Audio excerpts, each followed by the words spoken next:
I think that there's the most powerful thing that you can do is to find the group of people that have the same belief in you but have a different perspective. Because I think everything comes from context. Like you can say the word poverty. Poverty means very different things to different groups of people, to people from different walks of life. And you need to engage with those particular people in those different contexts in order to be able to construct any type of like movement that deals with those big issues. We don't need everyone to do zero waste perfectly, but we need a million of people doing it imperfectly. And I feel like that's kind of the thing. It's like you shouldn't put the blame on yourself or other people. We don't need everyone to go the extreme route and like I am going to be like the campaigner of campaigners. I'm gonna like I'm gonna sit on the parliament in front of parliament until someone talk to me. Like it is great when we have people who do that because it creates the impact like that we need. But then like what is even better is like if in our daily lives we're a bit more aware of what we're doing.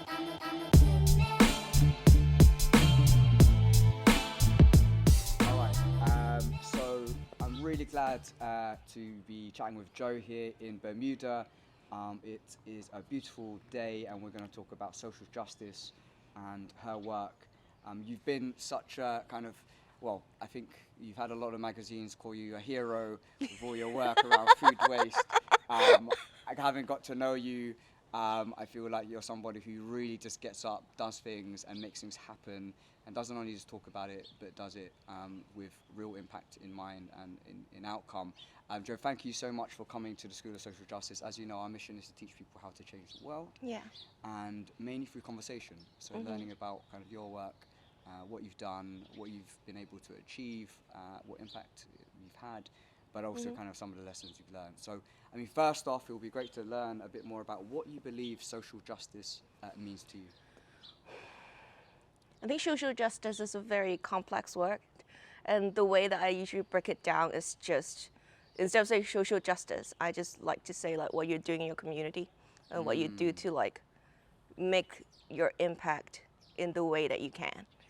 And I don't believe in like grand gestures, like really big, like, you know, like initiatives and stuff like that. I think that the best form of social justice that I've always encountered are people who found something that really aches them, that they really care about, and then they set out to do things that are within their means. And in that way, I feel like you usually unexpectedly have it snowball into something that might be able to be called social justice by people. That's fascinating because really bringing it down to something which is tangible, doable, and kind of, you know, you can feel it or you can see it. I mean, there's a lot of people though who want to create big change. You know, there's big words like poverty, you know, anti-racism work, you know, all of these big ideas around saving the climate and saving the planet. How do you break down kind of this want and desire to address some of these big problems into something very specific? I mean, you know, your work has shown how you've done it, but I'd love to kind of hear a bit more about why it is important to go from big to small. I think a lot of us are very ambitious. When we see a problem, we want to attack it by the root. And it becomes a very individualistic thing when you're trying to like go at it alone. And I think that there's the most powerful thing that you can do is to find the group of people that have the same belief in you but have a different perspective. Because I think everything comes from context. Like you can say the word poverty. Poverty means very different things to different groups of people, to people from different walks of life. And you need to engage with those particular people in those different contexts in order to be able to construct any type of like movement that deals with those big issues. Do you have any examples of how you've kind of taken that philosophy or kind of way of doing things and made it happen yourself? Yeah, so currently I have a startup called CauliBox, and what we do is that we provide reusables as a solution to like corporates, to small markets and everything. What kind of reusables? So we're doing food containers. Okay. We mostly like, we aim to like essentially replace disposables like craft boxes or like styrofoam, which in the UK is a big problem. There's about 11 billion pieces that is wasted every single day. Probably a lot of those at Filipino parties. Probably. in the family home as well. But okay, so it's a huge problem. It's a huge problem. And the way we wanted to attack it is because we look back at our own life. Sustainability is something that I care a lot about, but I know that I can't really like eliminate disposable overnight. So what I look at is like, what is the thing that I wasted the most every single day at the office? And the thing that I wasted the most is food containers, like when I go and get takeout and throw that away. And I know the market that I work at, that I go to the most. This is a food market. Yeah, it's a Okay, food yeah. market Where in is this? Tashbrook, it's in Victoria. Victoria, London. Yeah, okay, Victoria, yeah. London. Yeah, and it's a market with like about 20 vendors. Okay. And I know that I won't be able to like attack this problem as a whole because I'm one person. But what I can do is I can go to this one market, go to the store that I like the most, and then ask them why they're not using reusables and how I can help them change that. So you woke up one day and said, I'm going to do this. I mean, Oh, yeah. where does that come from? Like, there's a lot of people who think about doing things, but the step towards, actually making it happen, it seems so far for some people. Why did you decide to do it that day? I decided to just do the most simple thing that I can do, which is go and talk to someone. And I think like a lot of the times when people are trying to like deal with these big problems, that's the problem, right? The scale of it scares people off. The most worst thing that you can do is to think about it and then let it ferment inside you and like build up all this angst and anger. The best thing that you can do is, what is the thing within my power now? If I'm a student, can I like talk to our local like school sustainability society and support them? Can I like, if I'm trying to deal with like, I know, property premium, which is a huge problem in London. What's the property premium? Yeah, property premium is people who are who have less money. Essentially, they need to pay more for everything. So, for like a example, gas bill, like electricity. Yeah. In London, if you're poorer, you won't be able to get the electronic meter. So you pay hundreds more every single year because you need to recharge every time. You buy it by the unit, rather you buy it by like the month or the year. Same with like furniture, same with like electricity. So like that's a huge thing in London. If you're concerned about property premium, the best thing you can do is like talk to people in property premium. Ask them why they won't be able to install, the 200-pound meter, and whether you can work, for example, with your local council or like petition your local councilman to try and do something about it, rather than saying like property premium is like a universal problem. Where am I gonna start? Yeah. Make it the most relatable to you, and then just take that first step. Because if you don't take that first step, you're not going to take any steps. You're just going to be, it's just going to be a problem in your head. Got it. And so you took that first step that day, you went to the market, you spoke to the first vendor. What happened and how did it grow to what it has become?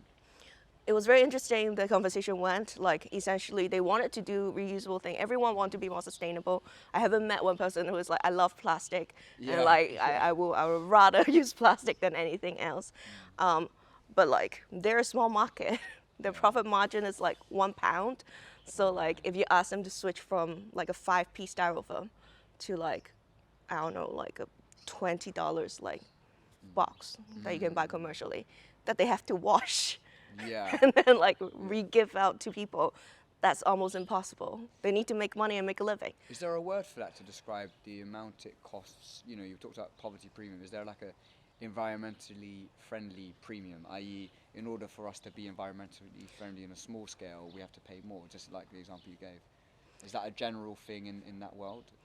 I feel like that's kind of the whole thing about sustainability right now, is that a lot of times when you try to be better, then you need to pay more. If you're trying to like buy plastic-free things, then you can bank on like the deals in supermarkets. If you want to waste less food, then it contradicts with the idea of like, I'm going to buy one get one free and like hop on the potato deals. So like I don't like to scrutinize any single person for not being sustainable. I have no problem with individual using like plastic, for example. But I have a problem with like, for example, how the supermarket like market the things and make it impossible for someone to buy less while being plastic free. I have a problem with like the policies in London that makes recycling so difficult because it changes from every borough to every borough. Oh, I see. So one of the main problems in the sort of like local governance level is the diversity of approaches to sustainability. And just I think what individuals can do is that we can as grassroots we can protest We can make our voice heard. We can organize. Mm-hmm. And then what we need to do is to put the pressure to make sure that policies change and like systems change. I really like, people keep on saying like, oh, shouldn't use plastic straws. I don't have a problem with people using plastic straws. Yeah. I don't know the context. Maybe they need plastic straws. There are people who need to use plastic straws because they're disabled. And that's the only thing that can help them. So like, if I don't know someone's story, I'm not going to comment on the way that they live. But I can comment on the way the government is not doing things to make those things more accessible. And that's like the whole thing. I mean, you've clearly shown throughout your career and through all of your work kind of a diversity of different ways of approaching these big problems. Where does that come from? So, you know, of course, previously you were doing care packages during the pandemic and in the height of the lockdown. Where does your desire to care and to help and serve community come from? Is it, you know, were your parents in this field? No. Is it something that happened to you when you were young and you wanted to right an injustice? You know, there's a lot of students who are sort of, some of them may be angered by something that's happened to themselves or to a family member, to a community member, or actually they might have already found the thing they want to address, but might be tempted by doing something totally different. I mean, how did you find your purpose and what you want and this need to help? I mean, first of all, when I was like 16, 17, I got the scholarship to go to school in India. Very, very privileged Where were you? thing. So you were in London then? No, I was in India. I was India. So you're I was in actually Pune. working in India? I was studying in Oh, you're India for studying high and then you school. got I got the scholarship there. Okay. And then, no, I was, sorry, I think I got that all wrong. I was a student in Hong Kong. I got a Hong Kong scholarship first. and got selected to go to the school in India. Okay. And of course, very exciting things, like a whole new Amazing. country, somewhere I've never been. And then the first thing on the orientation booklet that we got, the first page saying that the scholarship that you got can pay for 40 local students to go to school. So you got to make that count. And like for someone who's 16, 17, that really shook you because like you think about like the joy of what you've got, but you don't really think about like, oh, what this could have meant for other people. And I think that stuck with me all these years because it's like every time something happened, it's like, well, like there is probably someone way smarter, way more articulate, way better than I am who could have gotten this opportunity, but it didn't. Is there anything I can do to really make this opportunity worth it? Got it. I think so is that immediate sense of kind of privilege and kind of, in a way, humbleness, because of course you've gone on to do great things since that experience, but also it's that kind of, you know, when I'm born and raised, for me, being born and raised in London with a British passport, and seeing my cousin in the Philippines who was born with a Philippine passport, and just seeing the opportunities that are so diverse because of that kind of lottery of being where you come from, where you're born. There's that immediate sense that I need to, like you, do something about this and kind of make the most of the opportunities I have to serve others as well. Yeah. Because that privilege, I mean, can you kind of describe how you felt? Like, you know, because you're talking about those 40 kids. Did you see those kids when you were there? Like, you know. It's like because we're in the school, and for our school, because it is on a mountain that is literally looking down into villages. Okay. Like the physical position of you give the sense of privilege that you're on this like ivory tower, like this beautiful biodiversity reserve where your school is, and then you have like not like 5 minutes drive away there's a slum. And our school, I was a horrible student like in studying because I spent most of my time trying to do other things. And like our school really encouraged us to and give us the resources, and they have done it for years, for all the years that the school was there, to try and support the local community in whichever way we can. And like it's not like I'm trying to say that we have the savior complex to be like, oh, like we're better than other people. But I think like what the school taught us is like you need to go to the people and ask if they want help, because some people, they're fine. They're just like, they don't want your help. They don't need like missionaries or like us to go there and like force things onto them. But then like I feel like that's when the meaningful like things were being done. Is like we went to the students and we asked the students like, what is your science class like? And they're like, oh, we've never done a single experiment in my Oh, life. wow. We just remember all the experiments Okay. and then imagine what they look like. And we're like, but we have a lab. You can come up and use Yeah, that lab. So we started doing this like high school science thing where like every week all the student comes up to our lab and then use our lab, and then we were studying the same thing because we were all in high school. So we were just like exploring the same experiments that we're also learning in class. And that was the most helpful thing for them. I remember for the slum, the most helpful them we had like this whole like big round table. Yeah. We found our teachers who speak Marathi, which is the local dialect, and then like discuss with the parents like what will be the most useful thing do you think that we can offer, as like we're also kids, so like we don't really know a lot. So they were like, oh, it would be great to have someone to practice the English with, because if they speak good English, they can rise above the station and go work somewhere. So that's what we did every week. Like for 2 days, we'll have teachers coming with us to practice English and just like spend time. Yeah, and that was to them what was helpful. And I think like that action of like not you imagining what is useful for someone, but going to them and having that very peer-to-peer discussion in a way that like everyone understands, like totally like what is like going on. Yeah. I found that to be the most useful way to try to make any impact that you want. So I guess the lesson there is the power of conversation and being able to speak to people and not to be arrogant into thinking that you know better and going in. So thanks for kind of sharing that story about your experience getting the scholarship, seeing your sort of position of power and privilege, and then kind of taking responsibility with that power that came from being literally on the top Spider-Man. of the hill. Exactly. We get the best kind of wisdom from Marvel films. And so it's taken you on this journey. Yeah. I'd love to know a bit more about the other things you've involved, because you mentioned the power of protest. Yeah. And so there are many different methods through which we can achieve change. What does protest mean to you in achieving social justice? So most of my campaigning work comes in food sustainability.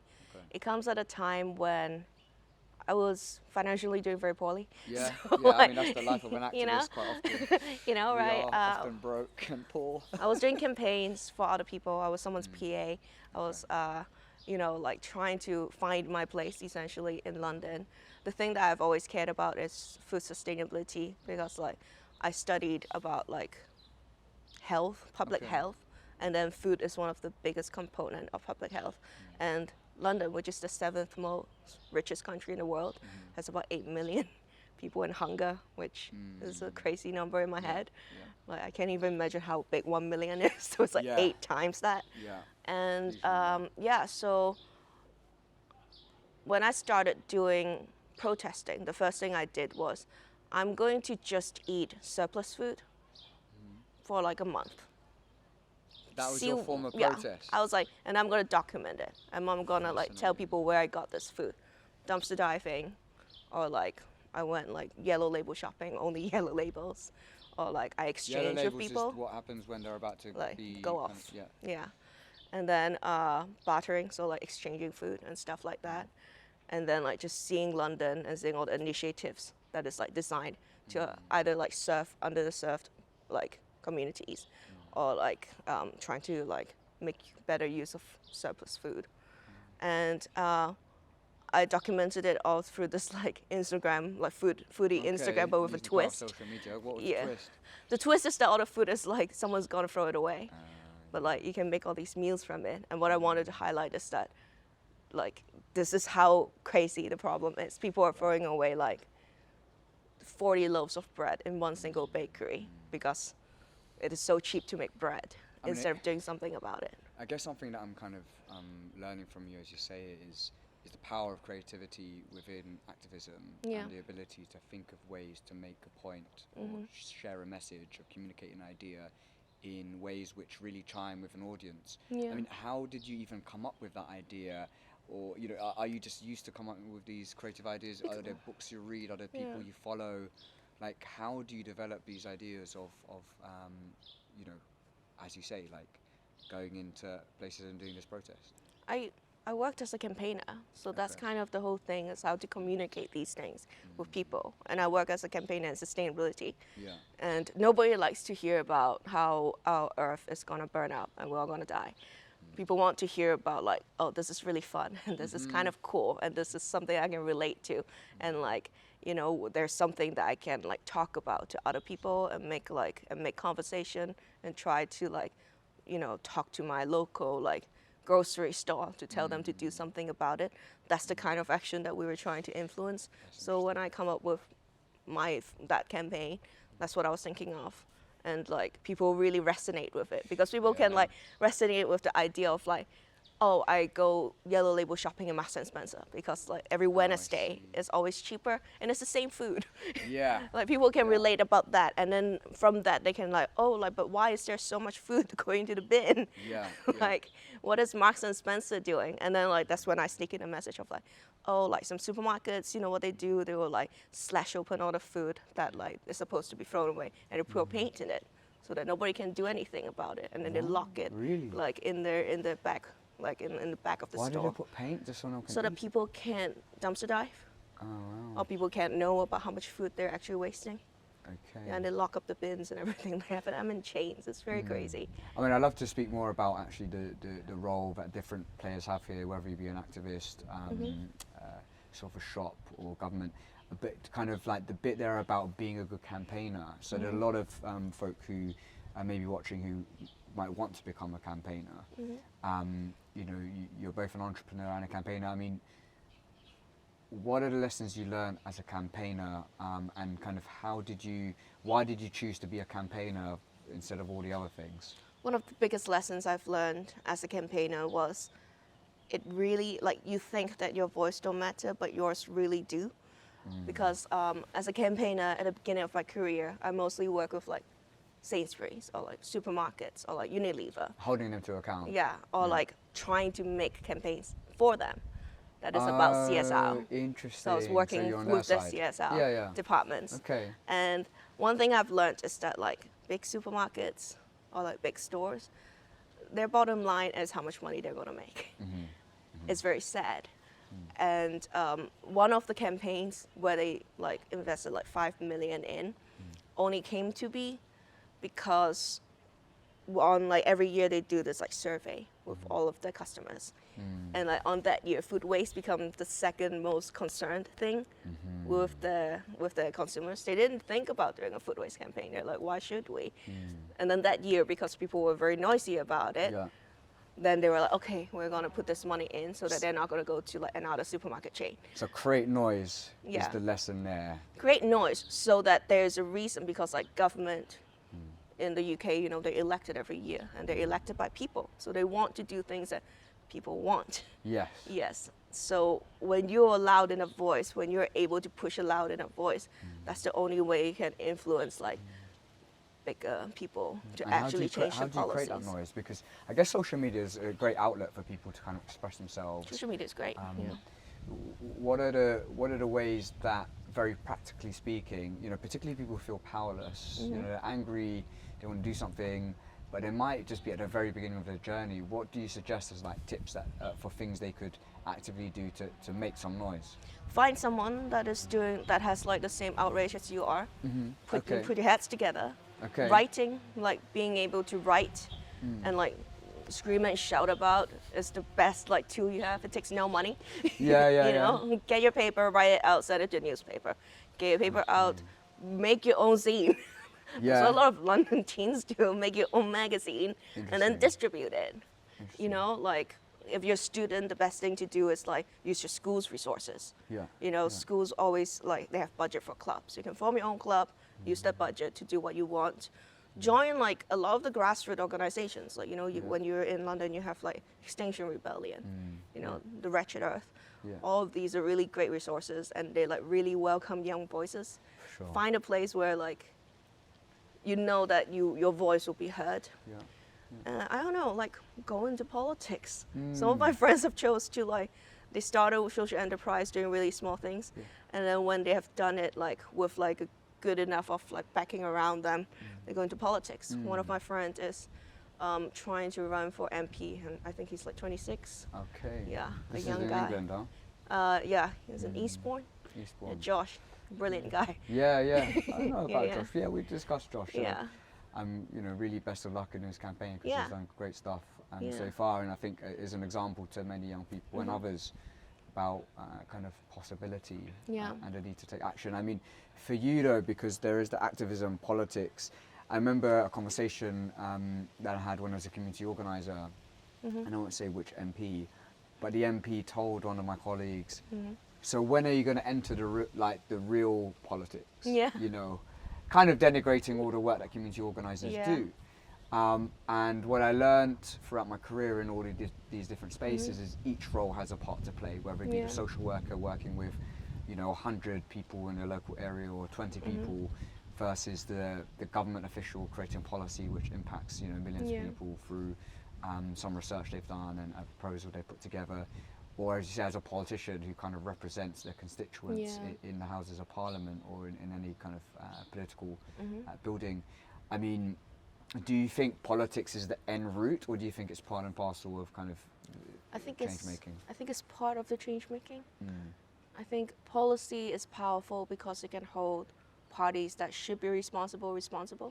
Like how we have we're coming down in April. We're gonna have the plastic tax. What's that? So it's essentially a tax for manufacturer that they're taxed because they're producing single-use plastic. How did that come about? Was it mainly through campaigns, through organisations? Because people are very noisy about plastic for the last few years. Like I've been in this space for 5-6 years. Yeah. Like when I first started, people care, Yeah. but kind of in the periphery. Okay. It's a fun thing that they read about, after work. It's like, oh yeah, look at these poor turtles. There's a straw in the nose. Oh, that must hurt. Oh damn. Yeah. What was the shift then? How did it become serious? Because community organizers Extinction Rebellion, they won't give up. Some of the tactics are very questionable. Sometimes they don't always hit, but then because they won't give up making the noise, and a lot of people won't give up making the noise, it became a market. For example, it became something that people have to do. Okay. If a business wants to appeal to the customers or want to appeal to a certain group, it became a way that politicians cannot ignore them anymore because the group is too powerful and too big. I mean, just that as an example, obviously Extinction Rebellion have a huge part to play in raising awareness and also really taking things straight to the people who have the power to change things. But as you gave an example, in many parts they're unpopular. Yeah. And I'm personally an advocate for the work of Extinction Rebellion. I've seen the work they're doing. I was in there in the offices seeing what they were doing from a very early stage, and it was amazing what they were able to achieve. But also was born and raised in Canning Town, and to see when they jumped onto the trains in Canning Town. Why would you do that? Yeah, and you make Yeah. mistakes. So what happens? What do you say to people who kind of are afraid of making mistakes, so much so they don't even want to try, or maybe they're trying and they've made a mistake? I mean, all of us who are trying have made mistakes. What do you do when, something doesn't go to plan? I think we've all made mistakes. Much like when we're kids, you got to learn from your mistakes, take accountability, apologize, Okay. and then you move on. Okay. Is that easy? Yeah, I think people overcomplicate the whole Interesting. process of making mistakes. You don't learn if you do not make mistakes. In campaigning, if your messaging was wrong, the worst thing that you can do is I'm going to put my foot down and I'm going to stand by this wrong message even though I know it's wrong. The best thing you can do is listen, that was wrong, but here's my intention behind it, and here's some of the resources I can direct you to. But this is one of the hardest things right now, right? There are people who are being cancelled or kind of criticized, and actually they apologize, but then other people don't apologize because they want to stand on it. And this is both sides of the political spectrum. When do you decide to stick by what you believe in versus adapt to based on what the reaction is? I think it's a very important thing to ask yourself when you're standing, putting your foot down, is are you doing it for your ego? Are you doing it to look good and not look like you're in the wrong? Or are you truly 100% know for sure and believe with your heart of hearts like that this is the correct thing. I think those are different ideas. I mean, this is a dilemma which, because of the abundance of social media and messages out there, is quite frequent now.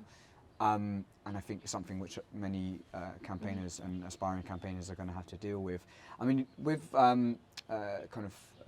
your move then from campaigning, and you still of course campaign, but to now being an entrepreneur, is that something that many people do who are campaigners, go from campaigning to setting up a business? I started doing CauliBox not because I wanted to start a business. Okay. I did it because I don't see a way to really truly get rid of all disposable things unless we provide a solution that is cheap and is actually usable and practical. And that in its way means that I need to deal with the people who are making like reusable not an option to consumers. Again, like that's the whole mentality that I have. It's like individual consumers should not be responsible for like having to go out of their way to be more sustainable. It should be a solution that is provided. So creating a business to take on, creating a startup to take on the bad practices of large, businesses. And I hope like one day they don't need a business anymore. Same thing with day old. So I did this social enterprise where I took all the surplus artisanal baked goods. Okay. We repackage it and we sell it the next day to like corporate events, and then we use the profit to raise money for children in hunger in London. And that is fascinating. And like my biggest wish for that business, which I think in some way we sort of achieved, is one day we'll go out of business and there's just no more surplus food to redistribute. And then what happened is like there are better solutions that came out, like like Olio, like Too Good To Go, where like you can organize a lot more people. But what I did when I did is that like, listen, like this is what I can do at this moment. This is the resources I have. I don't know how to code. So I'm gonna just like go and like organize a bunch of people to collect this food, rearrange it, and then like sell it the next day. I mean, that's amazing though, because it's just like such, again, you talk about your idea of keeping things simple, and it is so simple but also very effective. I feel like a lot of folk in our space of trying to achieve social justice tend to overcomplicate things. Why? I mean, hopefully we can learn a lot more from what you're doing. I mean, one of the things that I'm actually curious about is because a lot of folk also believe that business is inherently bad, and that, on one hand, and there's this phrase which I always will remember from my time at the London School of Economics, which is there's this view that the business and private sector has a monopoly on vice, and the third sector, charity sector, has a monopoly on virtue, which is untrue. What do you say to people who feel uncomfortable with business, just fundamentally? I think we need to remember that we are living in a capitalistic society. You can't escape business in general. And if you don't want to participate in it, you don't have to. But for me, what I was doing, like what I'm doing right now, I think the most efficient way to get around it is through a business. If you think that's not the thing, which a lot of my friends who are doing social enterprise eventually changed to a charity. Okay. Then, why is that? Then do that, because like I think when they're a business, they have too much pressure to make profit rather than impact. And then at one point they're just like, I actually want to make more impact rather than profit. So I'm gonna change to charity, and then just like have the business as like a self-sustainable thing to pay staff and stuff, rather than like focusing on like exponential growth, for example. Got it. So on the question of whether or not people should try to set up a business or a charity, often that relies on what your end objective is. As you say, impact or generating profits and creating a or like business. I think like the good thing about something like a startup is that you can potentially reach that kind of like scale if you were able to provide that service in that way. But then, like, for example, a lot of one of like the people that I've worked with in like my social enterprise Yeah. world Yeah. is like my grateful, and what they did is that they provide a voice for refugee women by training them to be cooking teachers.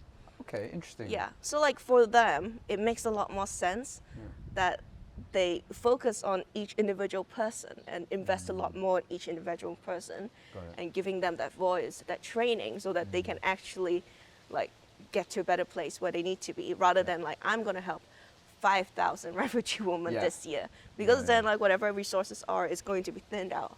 But for what I'm doing is like, we need to eliminate as much disposable as we want. Yeah. And we can't really do it if we're focusing on like one single place.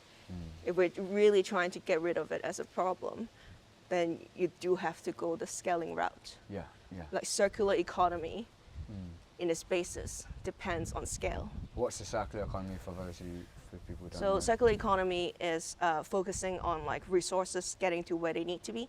So Okay. instead of like what we have, which is like a very linear economy, things are being thrown away after one use, rather than like getting it back in the circle, like getting recycled into new products, or like getting reused again and again Got until it. the end of the life. Yeah. Interesting. That's a whole new world which I'm sure we can figure out, and also It's very fun. to Yeah. learn a bit more and to get some of the resources that you've kind of learned. We can share that with people on our description and with further resources. Just aware of time, so yeah, couple last two questions, maybe a bit more personal and kind of like wider thinking. I mean, how do you remember a mentor or a person in your life who really who might have said something to you which has stuck with you throughout your career in terms of trying to achieve social justice? I really like this phrase that that I always come across, that I always use, and it is that we don't need. I'm just paraphrasing. Yeah, yeah. Yeah, we don't need everyone to do zero waste perfectly, but we need a million of people doing it imperfectly. And I feel like that's kind of the thing. It's like, you shouldn't put the blame on yourself or other people for not like doing it to the extreme. Or like, for example, veganism. Like, we don't need everyone to become vegans, but we want everyone to consume a bit less meat. Is like the end goal. And I feel like that applies to like a lot of social impact. It's like, we don't need everyone to go the extreme route and like, I am going to be like the campaigner of campaigners. I'm gonna like I'm gonna sit on the parliament, in front of parliament until someone talk to me. Like, it is great when we have people who do that, because it creates the impact like that we need. But then like, what is even better is like, if in our daily lives we're a bit more aware of what we're doing and do that. And one of my favorite campaigners that I work for also is Tristram Stewart. Okay. So he's like one Who's of Tristram Stewart? He's a pioneer of food waste campaigning. Oh wow! So you work directly with Tristan? He's a very cool guy. Yeah. If you guys like beer, he has a beer company called Toast L. Oh, Tristram! I know this guy. Yeah. Of course. Is he tall and blonde? Oh yeah. And he's He often gives good speeches actually. Oh, he does. He gives very good good speeches. toasts. Yeah. And the beer was really good. So okay, tell us about him. I really like the way that he approached his like campaigning. He started off because his family owns a farm. Yeah. And then the reason why he become aware of food waste is like, he will get all these like surplus food from around his town to feed it to his pigs. And then one day he was just like, he saw this like really nice sun-dried tomato loaf, and he started eating it. Okay. And that's when he realized, it's like, why are we feeding these to pigs when people, like, when it should be like done in a way so that like it can elongate what it's like intended purpose for. And I feel like going from these really, really big issues and being able to boil it down to like very, very personal stories and like personal experiences, and be able to like communicate that is one of the most powerful tools that you can have if you want to be a campaigner, or if you just want to like bring awareness to a problem. People can always relate to that. Whereas if you're like, oh, like if we don't reduce our like carbon emission by this much by this time, people like, do you like going like in class? You're always gonna like the fun teacher. Yeah. Rather than a teacher who is like, this is chemistry. You like the teacher who's having fun with it. And I know like sometimes it makes you feel like you're making light of the problem, but I think like the way you carry a message is as important as the message itself. And that's a wonderful kind of anecdote and shows kind of the ability for people to make a difference and push people. And hopefully with those, well, surely I know once people are watching this, they'll be feeling the same way. Is there any final tips, whether or not on, because a lot of people here are going to be wanting to learn more, they're going to want to try things. For people who are just entering this world, do you have any kind of final pieces of advice to leave them with? If you're a student, learn how to read scientific academic papers. The Okay. best way you can do is to arm yourself with knowledge, and like you shouldn't just go off like media should be your starting point. But if you really want to know something, you should learn how to read like peer-reviewed journals, for example. One tip: if a peer-reviewed journal is too expensive, a good thing is to email the scientist directly, because they don't make money from publishing it in a scientific journal. Okay, just go direct. Yeah, go They don't direct, really and want- they will usually send it to you for free, even the data set, if you want to look at the data set. And I feel like that's the best way you can like armor yourself, is Yeah. through like good quality knowledge. Then you are much more certain of your way in this world. And then the next thing is like pair that with like your love for your community. Learn from your community, learn where it aches you, learn from people around you, what makes them, what hurts them, what makes them like, sleep well at night. And I feel like that's usually the best entry point if you want to do anything for your community. Because like ultimately campaigning, all these things is about people. Yeah. Like we're on this like rock in the void. Space, yeah. The only meaning that we can create is meaning that is recognized by other people. So like create that connection, and I feel like that's where like campaigning comes from. That's where social enterprise come from, and that's where like ultimately it all boils down to empathy and what you want to do with the people who are surrounding you in this lonely rock. Yeah. That's so deep and such a lovely way to end. And I feel like I've learned so much. Thank you for being Thank you. such an inspiration to everyone who is here and how we've met through this residential, but also to people watching the school's content. Thank you, Joe, and best of luck with everything that goes ahead. I can't wait to see where you go, and I look forward to kind of using your products in the future as well. Thank you. Yeah. Well, hopefully we'll all be using reusables instead of freaking craft boxes soon. Yeah. Truth. Bye. Take care. Bye. Thank you. See ya. Hey. Thank you so much to all of you who have become monthly supporters of the School of Social Justice. Your monthly contributions make a huge difference and allow us to deliver content which is educational and teaches people how to make a difference. If you want to become a patron as well, it's really simple. All you got to do is go to the schoolofsocialjustice.com website, then click supporters, and choose how much you want to contribute, whether it be £20 a month, a £5 a month, or a £10 a month. Let's go with a £10 a month. It's really simple. Put in your details, put in your card number, click pay now, and you become a supporter. Whilst £5 a month is not much individually, it makes a huge difference collectively. And if we get 2,000 patrons, we can independently deliver content to you every single week to help ensure that we fulfill this mission of training the next generation of Martin Luther Kings.